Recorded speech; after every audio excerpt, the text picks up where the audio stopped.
વરસાદની સીઝન ચાલી રહી છે.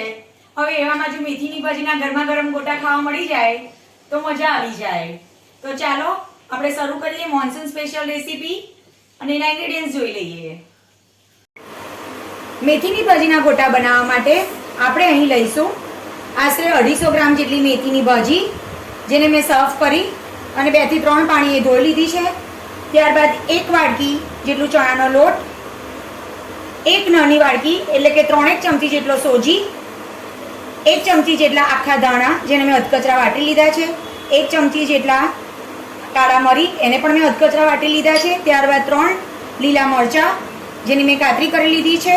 જો તમારા ઘરે નાના બાળકો હોય તો તમે એનું પ્રમાણ ઘટાડી શકો છો. ત્યારબાદ ટેસ્ટને અકોર્ડિંગ મીઠું, 3 ચમચી જેટલી ખાંડ અને ટાટાનો કુકિંગ સોડા. હવે એક મોટા બાઉલમાં આપણે ચણાનો લોટ જે લીધો હતો એ ઉમેરી લઈશું. ત્યારબાદ સોજી લઈ લઈશું. હવે એમાં આપણે ટેસ્ટને અકોર્ડિંગ મીઠું લઈ લેવાનું છે. ખાંડ ઉમેરી લઈશું. જો તમારે ગોટા લીસા બનાવવા હોય તો તમે એકલા બેસનના બનાવી શકો છો, પણ જો તમારે ગોટા ક્રિસ્પી અને કુરકુરા બનાવવા હોય તો સોજી એડ કરવો જરૂરી છે. હવે આપણે એમાં એડ કરીશું જે કાળા મરીનો પાવડર લીધો હતો એ એડ કરીશું. જે આખા ધાણા લીધા હતા એ ઉમેરી લઈશું. બંનેને વ્યવસ્થિત મિક્સ કરી લઈશું. બધા ઇન્ગ્રેડિયન્ટ્સને સારી રીતે મિક્સ કરી લેવાના છે.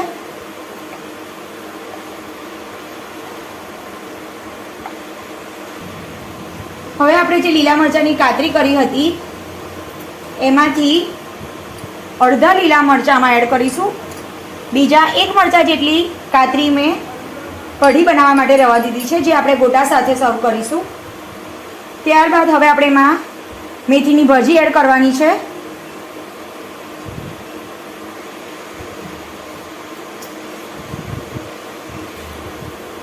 એને પણ એકવાર સારી રીતે મિક્સ કરી લઈશું.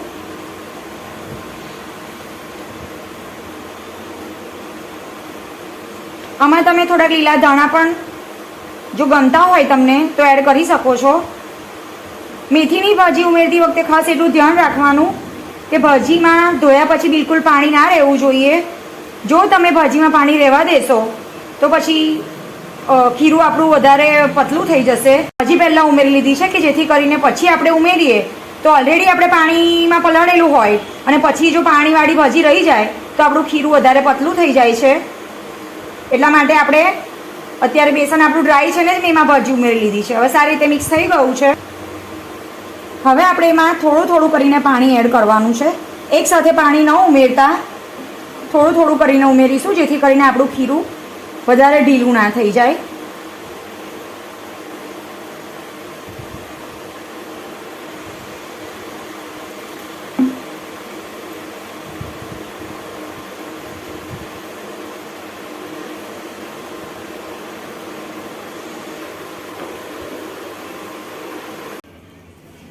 તો તમે જોઈ શકો છો કે આપણું ખીરું હવે ભજીયા માટે રેડી થઈ ગયું છે. આવી રીતની કન્સિસ્ટન્સી રાખવાની છે એની. હવે મેં એક બાજુ તેલ ગરમ થવા માટે મૂકી દીધું છે. હવે આપણે કુકિંગ સોડા એડ કરી લઈશું.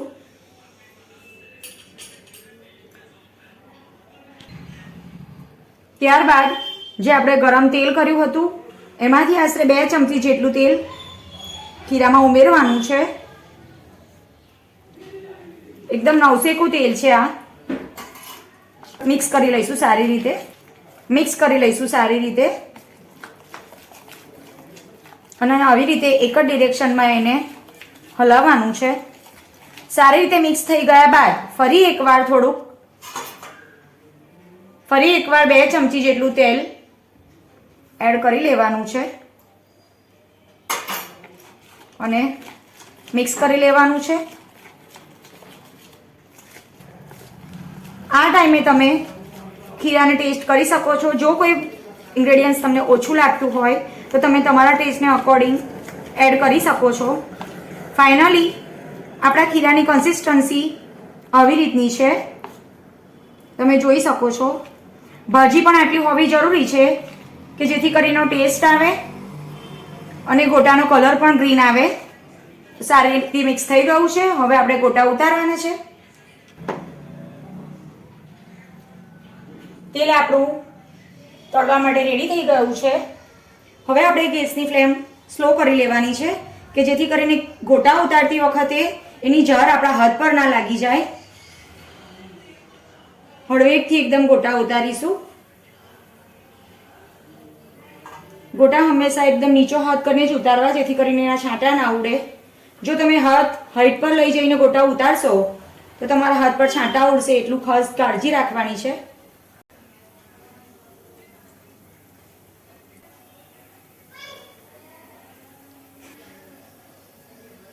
જો તમને હાથથી ન ફાવતું હોય તો તમે ચમચીથી પણ ઉતારી શકો છો.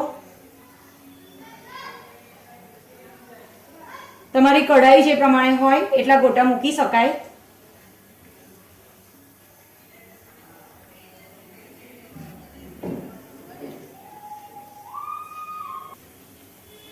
ગેસની ફ્લેમ અત્યારે સ્લો ટુ મીડિયમ જ રાખવાની છે અને 1 થી 2 મિનિટ સુધી બિલકુલ ગોટાને હલાવવાના નથી. 1 થી 2 મિનિટ થઈ ગયા બાદ જ તમારે એને પલટાવવાના છે. અને ગેસની ફ્લેમ એટલા માટે સ્લો રાખવાની છે કે જો તમે હાઈ ફ્લેમ પર તળશો તે ઉપરથી એકદમ લાલ થઈ જશે અને અંદરથી કાચા રહેશે. એટલા માટે ખાસ એટલી કાળજી રાખવાની છે.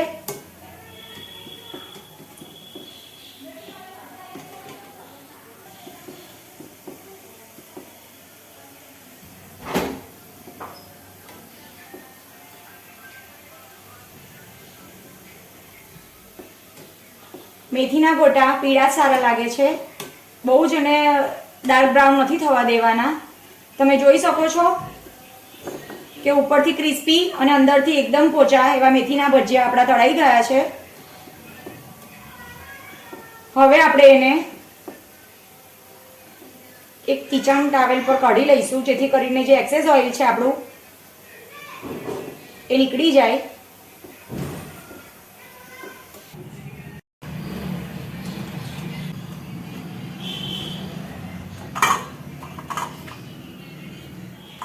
તમે જોઈ શકો છો કે એકદમ લાઇટ ગોલ્ડન બ્રાઉન આપણા ભજીયા તળાઈને રેડી થઈ ગયા છે.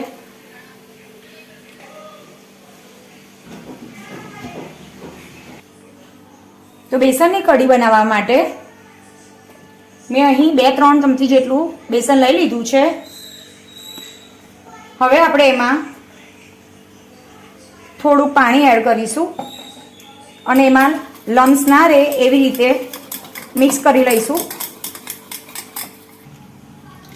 ત્યારબાદ બીજું થોડું પાણી ઉમેરીશું. મિક્સ કરી લઈશું સારી રીતે. હવે આપણે એમાં બેસનની કઢી પીળી બનાવવાની છે એટલા માટે 5 ચમચી જેટલી હળદર એડ કરી છે. 5 ચમચી જેટલા લીંબુના ફૂલ એડ કર્યા છે. અડધી ચમચી જેટલું મીઠું લીધું છે. જો તમારી પાસે લીંબુ હોય તો લીંબુના ફૂલની જગ્યાએ તમે એ પણ ઉમેરી શકો છો. અને આ કઢી ગળચટ્ટી વધારે સારી લાગી છે એટલા માટે ખાંડ લીધી છે. ફરી બધું એકવાર સારી રીતે મિક્સ કરી લેવાનું છે. અહીં આપણે એક પેનમાં 2 ચમચી જેટલું તેલ લઈ લીધું છે. હવે એમાં અડધી ચમચી જેટલી રાઈ ઉમેરી લઈશું.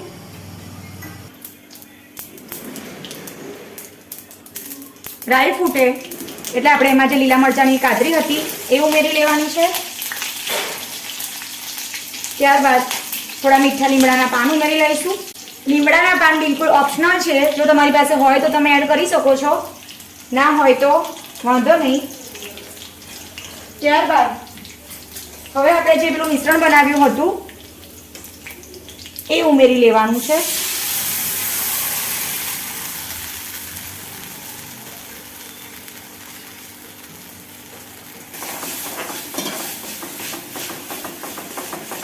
મિક્સ કરી લઈશું એકવાર. એની કન્સિસ્ટન્સી બહુ જ ઠીક લાગે છે એટલા માટે ફરી થોડું પાણી એડ કરીશું.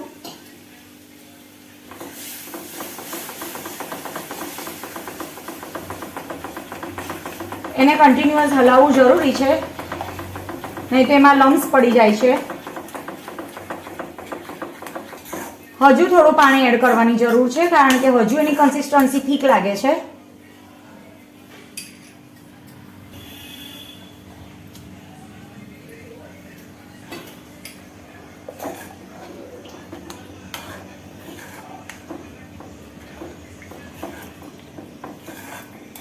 કઢી થોડી ભજીયા સાથે ખવાય એવી તો જોઈશે ને, એટલા માટે એની કન્સિસ્ટન્સી થોડીક પતલી કરીશું આપણે. હજુ આ ટાઈમે તમે એને ટેસ્ટ કરી શકો છો. જો કોઈ મસાલો તમને ઓછો લાગતો હોય તો ઉમેરી શકાય છે. સ્લો ફ્લેમ પર જ એને થવા દેવાની છે.